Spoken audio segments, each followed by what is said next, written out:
And we are live. Welcome, welcome. Good morning, good afternoon, good evening, wherever you are joining us from. Welcome to another High Vibe conversation. I am joined by some amazing ladies today, but let me start off by saying who I am. First and foremost, I'm your host, 𝗨𝗪𝗂, and the ladies that are joining me today are my High Vibe Women with Heart, and we have an amazing guest, Dallas, with us here today. I hope I didn't butcher your name too badly, because I know we just had a whole discussion about how to pronounce it properly, and I probably still didn't do it justice. So welcome, Dallas, to our High Vibe conversation. Today we are going to be talking about self-regulation. And this is something that I know that we all try to do a little bit of when we get out of sorts, or when our energy is too high or too low, or we just need to recenter ourselves. So for those of the people joining us today, or maybe even for some of us that are here right now, can you start off by telling us what exactly is self-regulation and why should we care about it? Thanks so much for the introduction, 𝗨, and also to all of you for inviting me to join you. It's really exciting to be here. So self-regulation is a concept that it's something I've always done. And the day that I posted the video on my LinkedIn feed, I was actually on an exercise cycle doing my morning fitness and had this epiphany that actually what self-regulation does for us for our mental fitness is helps us measure the rate in which we are recovering from an event. So something can trigger us, and that something can be really, really tiny, as I know most of you actually fully understand. And it can trigger something that has been deeply recessed into our brains as well. We don't always understand why we're being triggered, but we have been triggered. And so self-regulation for me is the way in which I've realized now that I've been triggered. I'm feeling emotional, and my emotions are heightened, normally in a more negative sense rather than positive. And I want to now measure from there to when I will recover from that. Now, depending on the trigger, depending on the reasons why you've been triggered, that period of time can take a while. It's a little bit like anything in life. When we become aware of something, being aware of the trigger, aware that we have been triggered, that's the first step. And then once we've reached that first step, we can then go, wow, all right, what do I want to do with this? There's a whole raft of options available to us to be able to then learn how to self-regulate or put ourselves into what I like to refer to as our green brain, where we can actually cope with the situation in front of us in a lot better way. And the time in which that takes is the measure of our mental fitness, if you like. So it gives us a guide to go, how well are we improving? And we're always there to improve the way in which we live and how we feel. And it was also my way to try and help with, I know there's a lot of work happening around the world around mental fitness, but also to help people make sense of how to measure that, because we can be really rough on ourselves. We can have a good day and then have a bad day, or even have a bad moment in a day, and all of a sudden we say the whole day's been bad. And we sometimes don't always focus that our brain is like any other muscles in our body. It's something we need to work on daily. It's not going to be something that just happens and we walk away and go, yay, we've fixed ourselves. That's just not how throughout our life. And it will absolutely improve and get better. And we can use self-regulation measure to actually understand, how am I improving on this? So something will happen in the future, and then you go, oh, actually I recovered really quickly. I'm doing really well. Pat on the back.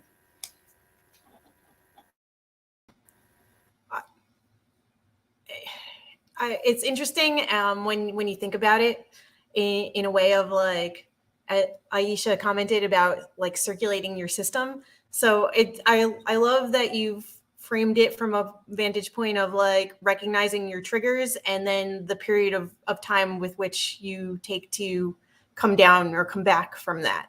And I, from my own experience with that, which I navigate daily, but like when I was still in my previous job in a toxic work environment, dealing with all the things, navigating the burnout, I was very not mentally fit. I was probably in the best physical fitness of my life, but I was very not mentally fit. Like I would go into like panic attacks and anxiety mode and just like have these fits of like emotions that I just didn't know how to stop. I didn't know how to work and beyond the stopping, I didn't know how to work through them.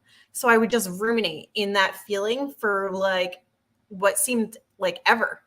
And I remember this one instance of like having this anxiety attack and being curled up in like the fetal position on the bathroom floor.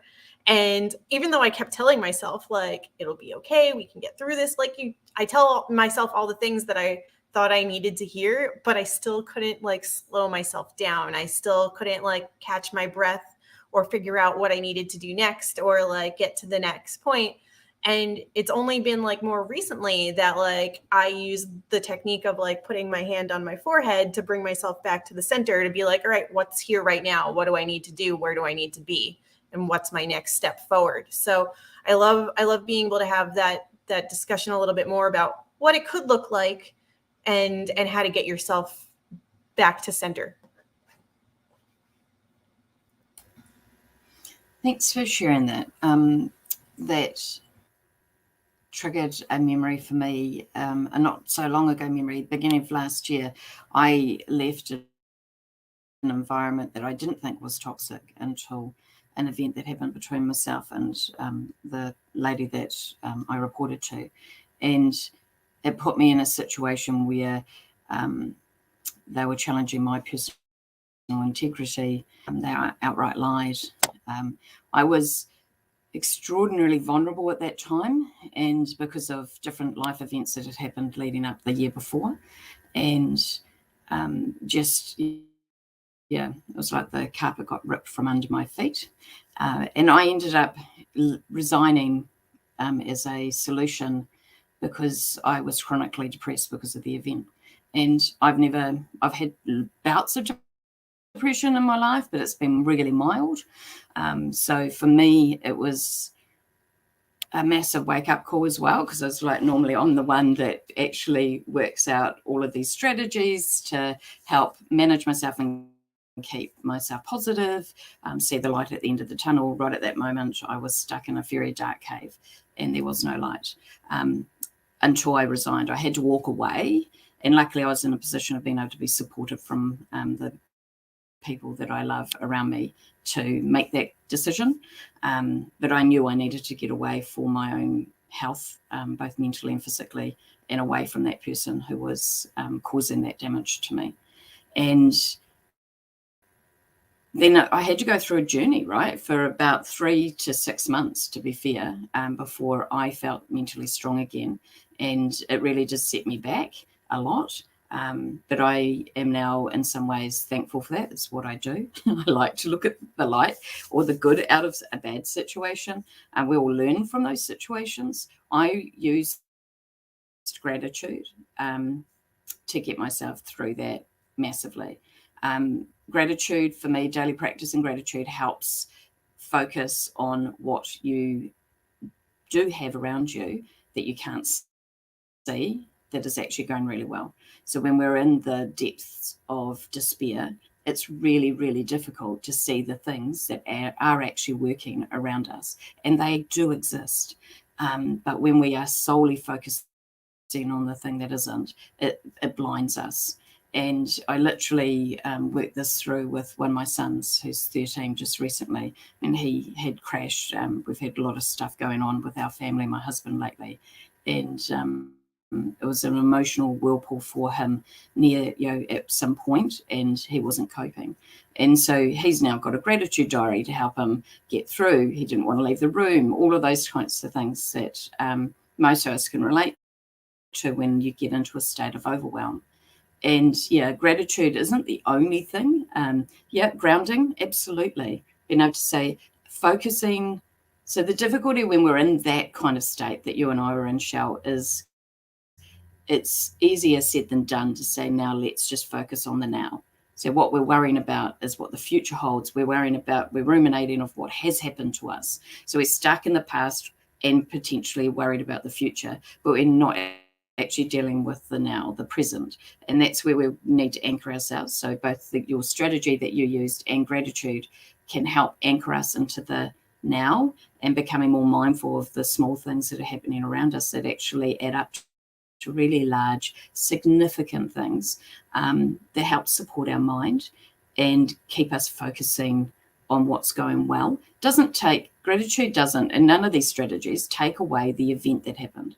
Once I was able to calm my mind and think more clearly and be in a more safe space for my brain, I still do not like what happened to me. I absolutely do not like it. I do not regret making the decision I made for myself to leave that environment, because I wasn't being supported by the boss further up. He literally said, well, I'm stuck now because I really trust that individual. So, and I don't believe what you're saying she would have done. And I told him exactly what I felt about that. And then I left because I thought, well, I'm not being supported here, but I was also being persecuted. And I can think back on that now without feeling my heart race, without getting really emotionally upset, because I've managed to get myself there. And I did that with gratitude and a massive amount of support from friends. I'm a big communicator. I'm always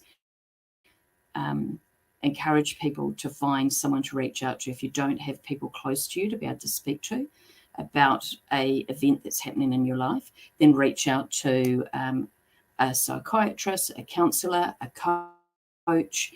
They're all there to support people's mental health. And some of us may be too afraid to actually fully open up to those people that we say that we're close to. We may not actually be even opening up to ourselves. So finding a professional to help you through some situations actually helps greatly as well. I love your background story, Dallas. It's super enriching when you get to that point where you can tell your story without your heart racing as well. When I think of self-regulation, I also think of co-regulation, which is slowly being taught in the schools. And I think of the preemies. When preemies are born, they have the parents actually take, their shirts off and put the baby on their skin to get that co-regulation going. And that's just so healing. We know that babies just left untouched actually die. So co-regulation is having that joining. And as 𝗵𝗵𝗁 talks about, like, love surrounds us. And I'm so happy that you had your family or your support team, if you will, that trusted love tribe around you. And then your point about sometimes you don't want to open up to those who you love the most, and then getting that third party help with the psychologist. You covered so many bases there. Thank you.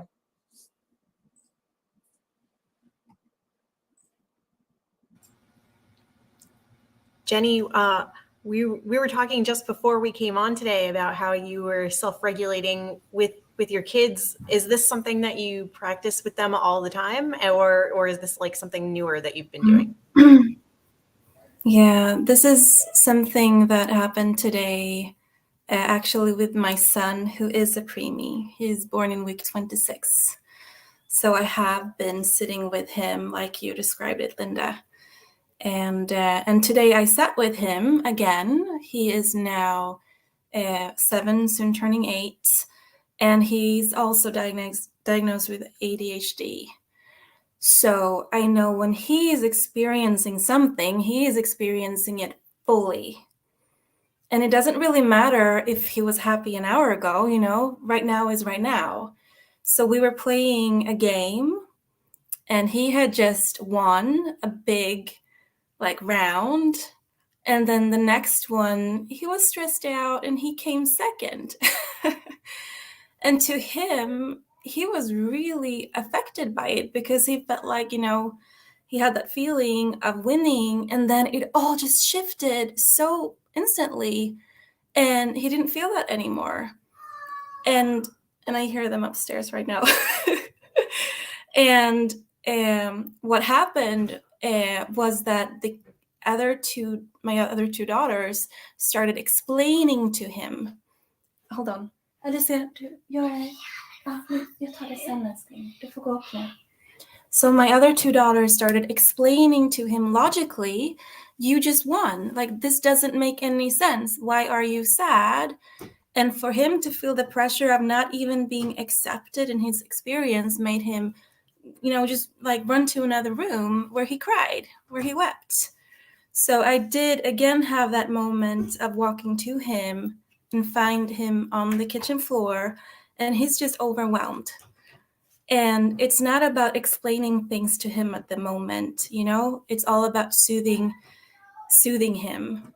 And it's all about showing him that it's okay and that it's accepted. You get to accept yourself, that this is happening right now. So we had this moment of just not really speaking, but just like being in each other's presence. And I get to choose what state of mind I am in and where I'm coming from. What am I experiencing right now? And I simply get to share that with him. And it was a beautiful moment. And there's been several moments like that today. And it's just so cool how the topic that we're having a conversation about is so close to what is going on for all of us many times. And now I have my girl here, so I get to explain something to her. So anyone who wants to jump in, please do. I'm happy to add to that, Jenny, to give you that moment. The what kind of pained for me when Jenny was talking was about my youngest son. Hasn't got any diagnoses, but I think he's borderline a couple of them, but he has always had a challenge with self-regulation when he gets annoyed or angry, especially with his brother. It's a lovely sibling thing, and can go from 0 to 100 within a nanosecond, and no one around him normally understands how his scale moves that quickly. So there's a couple of things there that we've been working on for a long time, is helping our youngest to learn how to self-regulate better using breath work. So breathing in slowly to actually help calm his mind, so then he can communicate how he's feeling, because no one can read our minds. And also helping our oldest son appreciate and understand you do not need to understand why someone is reacting the way they are. It is their truth, right? So it's their reaction, and what we need to do is acknowledge and be there to support that reaction. But we don't always need to understand why. And that's a really big, tough lesson for my oldest, because he likes to know and understand everything, and he's just like, and he applies his logic to his brother, right? Which I think most of us can be guilty of doing. We see someone react a certain way or act in a certain way, even dress a certain way. You're like, oh, I wouldn't do that. This isn't how I would be, right? They are not you. They are not me. So that's fine. That's okay. And yeah, and being there to support the person, I think, is the most important thing. But the other thing that pained for me when Jenny was talking is making sure that we apply that same kindness to ourselves, right? It's really quite, well, I find it easy because I'm a nurturing person, and it sounds like, Jenny, you are as well. And I imagine most of the people here on this call are. When it comes to others, I can easily do that. When it comes to ourselves, we need to be reminded to actually do the same kindness to ourselves. And stop, and don't overthink it. Don't give yourself the advice that your daughters were giving your son, right? And we can be guilty of doing that, I think. Yeah, I love that, Delis. Thank you for bringing that up, because sometimes we tend to think that that's out of care. Like, we have this storytelling going on about, like, that's not me, that's not how I do it. But what I'm finding more and more on my own journey is that I'm actually making my kindness complete in including myself. So I truly get to be me and also see me with those same loving eyes. Thank you.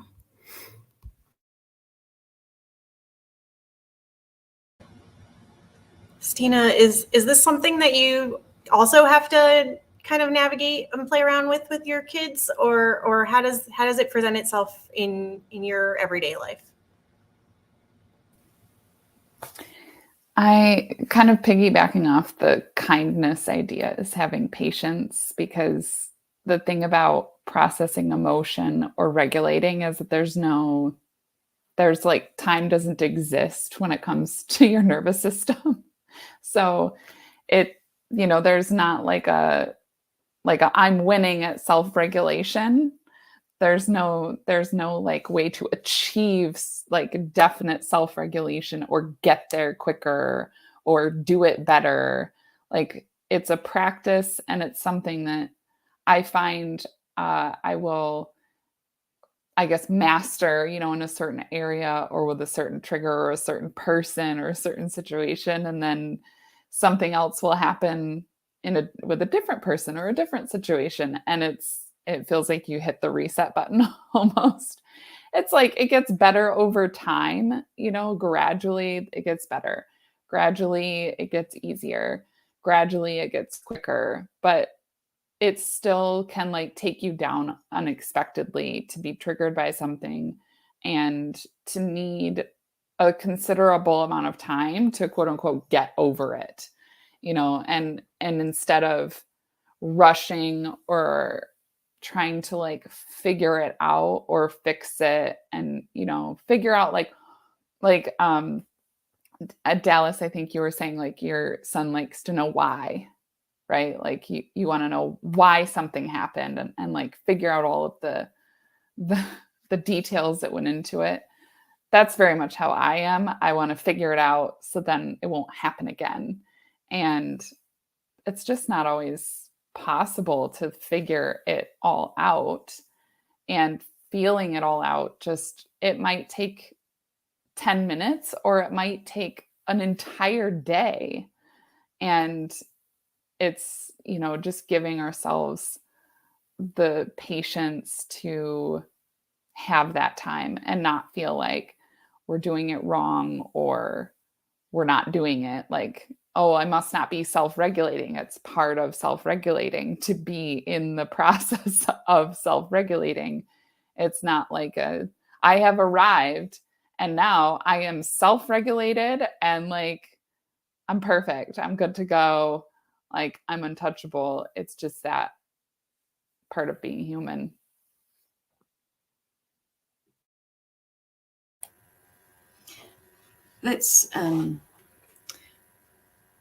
I love how you've shared that, Stina. And the interesting thing that came into my mind was, for me, self-regulation's getting my brain into a green state of mind that I can actually manage what's in front of me better, rather than solve or remove what's in front of me.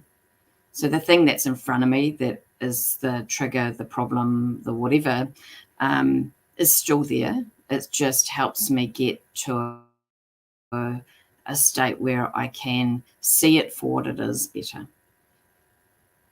And I'm able to work through that in a kind of way for myself, rather than a reactive way or emotive way.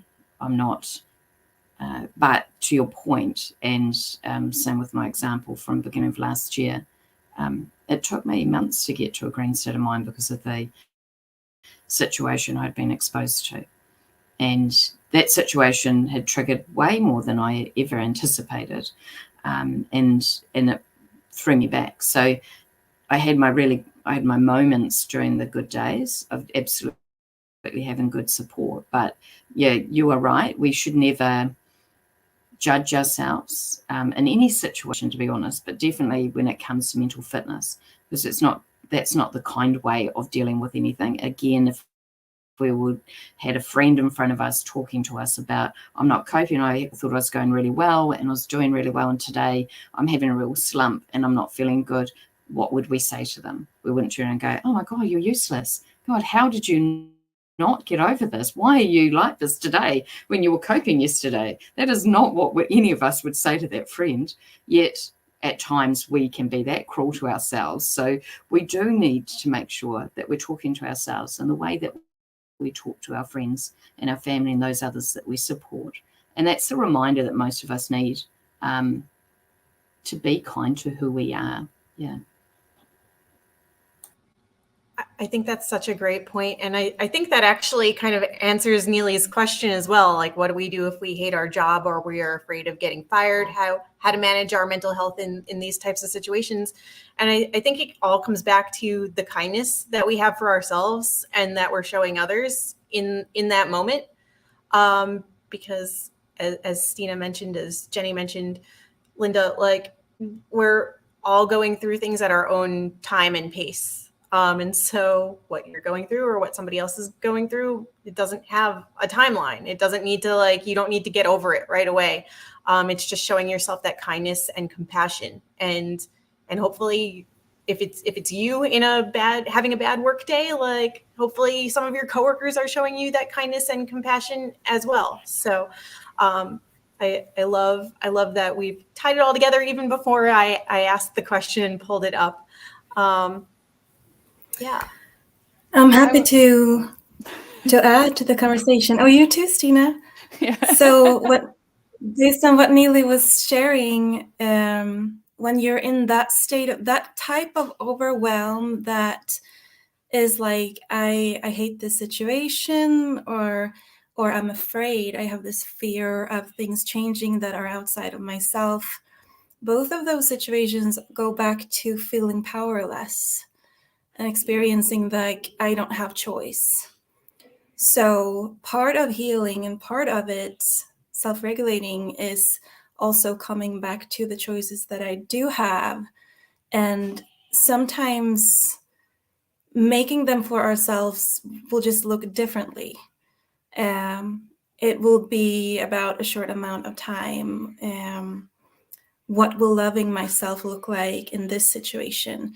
Like, even when things are happening outside of ourselves, we still get to come back to the choices that we do have. So yeah, go on, Stina. Something that came to mind with that question of like what to do if you hate your job or you're afraid in your job. And I just wanted to say, Dallas, I totally can relate to your story of coming out of a toxic work situation and like really not even grasping the depth of kind of depression you're in, and then like coming out of it and like needing a considerable amount of time to like get yourself sorted out and functional. And we all have similar stories in that way. You know, Dorrit has such a amazing story of her transformation coming out of burnout and what she needed to do to recover from that. And you know, Jenny and I both have our stories of divorce. And so I think that it's important to remember that when you're in a situation that you hate, you can learn to love and you can learn to leave. So it's not ever right to stay or right to go. It's what's correct for you and deciding what your next step is. So sometimes when we're in a situation we hate, it's very circumstantial, right? It's just that maybe this is a job in a type of business you don't really care about, right? Like you don't care about the mission of the company. You don't really care about the people that you work with, but it's also not necessarily like a toxic environment. You're just really unhappy doing that particular work. You may be able to learn to love that job and make a plan to leave it. And maybe it'll take a year or maybe it'll take 3 years. But how does it feel for yourself to say to yourself, I've got you. Here's what we're going to do. In 3 years' time, we're going to leave this job and here's how we're going to do it. You know, like having that plan to leave. Or you may even like teach yourself to fall in love with that job and then realize that your skills actually really suit this job and there's somewhere else in the company you'd like to advance to, or some change you would like to initiate within that team that would make it amazing. So there's a lot of options, and there's not a right way or a wrong way to do it. It's just making that decision for what is best for your mental health. And, if it is a real toxic environment that you're not able to change, then respecting yourself to say, okay, how are we gonna get out of this? Dorrit, did you have anything to add to that? No, I think you summed it up really nicely. I just have to say that I only started with the self-regulation about 4 years ago. Before that, I didn't even know such thing existed, and that brought me to a burnout and 7 years of being very, very ill and super depressed and not seeing any meaning in anything really. And I think that's skills that should be taught to older children, to gratitude, to meditate, to be able to show self-kindness, like Dallas said, because that's super important tools that we will need. We all need them at one point or another in our lives, and we're not taught how to handle it. And I just know that if I had known things like that, my life would have, I might not have lost those 7 years, because I would have taken care of myself before I got to that point. But that was not, I didn't know how. So it's super important. It doesn't sound like much, like self-regulating, well, just get a grip.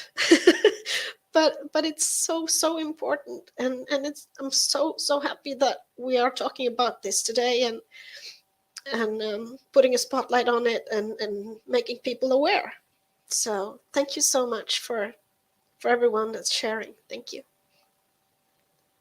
I love how you're serving in the world, Dorrit, and your focus of even like your friends, their girls who have been through maybe bullying at school or some form of even a post-traumatic stress, and you have your hypnosis, and that's very much part of self-regulation as well. So getting down to that trigger of what's really going on and where is it coming from, and just to have that understanding puts a person back in the power center of their life, back in that place of, for lack of better words, control, so they don't feel like everything else is controlling them, because that's something that did trigger you way back. Something else comes along and triggers that trigger. So yeah, thanks, Dorrit.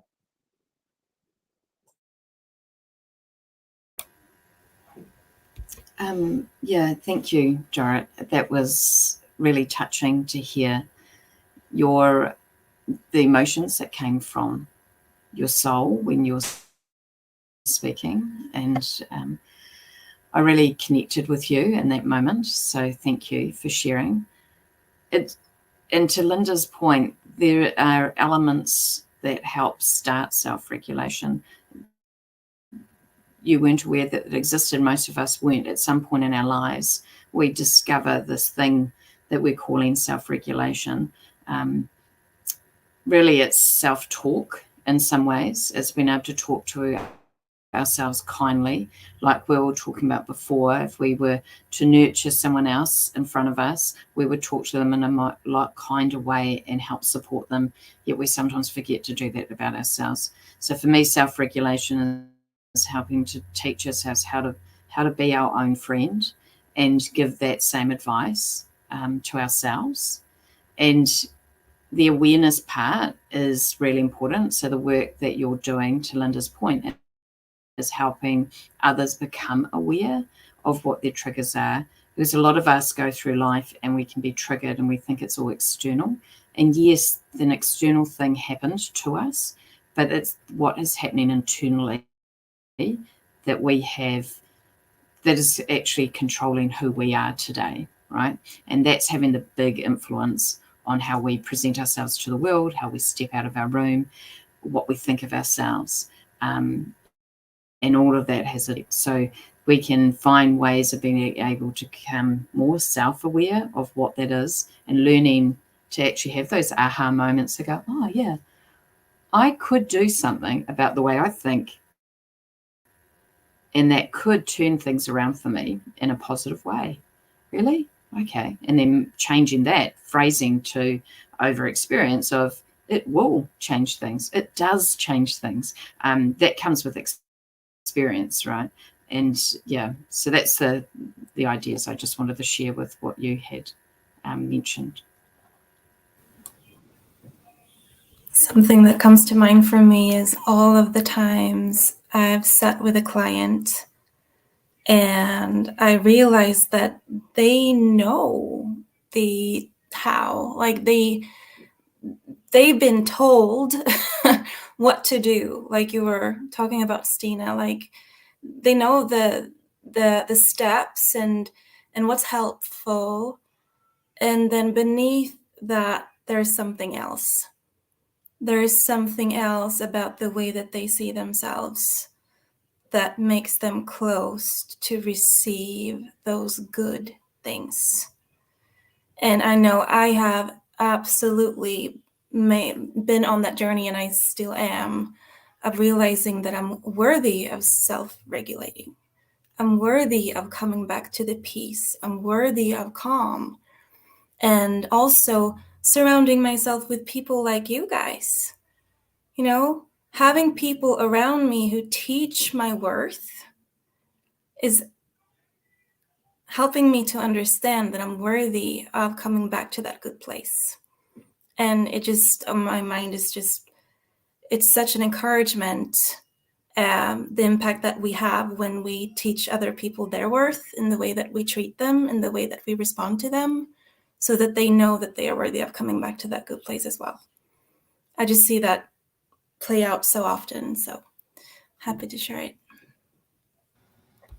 I think it's really important to acknowledge too that a lot of the work that we do for others and that we do for each other is about supporting each other and showing up and holding space for each other. And like even this week, as I've been going through the shit a little bit and like not been my best self, and you've reached out and like, hey, Shell, I'm holding space for you. Like I'm here if you need it, if you need me. And I think just that reminder to others who may be going through things is really important, but also that reminder to ourselves that like we can also be our own support and our own cheerleader.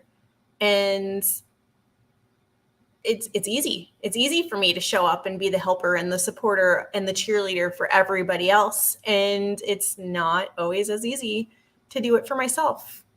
And so having people that like you lovely ladies that support and show up and hold space and remind people like me that struggle with it, like, yes, I am here. Like, this is your daily check-in. Like, here's the reminder. Like, I might be quiet, but I'm still here. I'm still here if you need to access it, and you are not alone.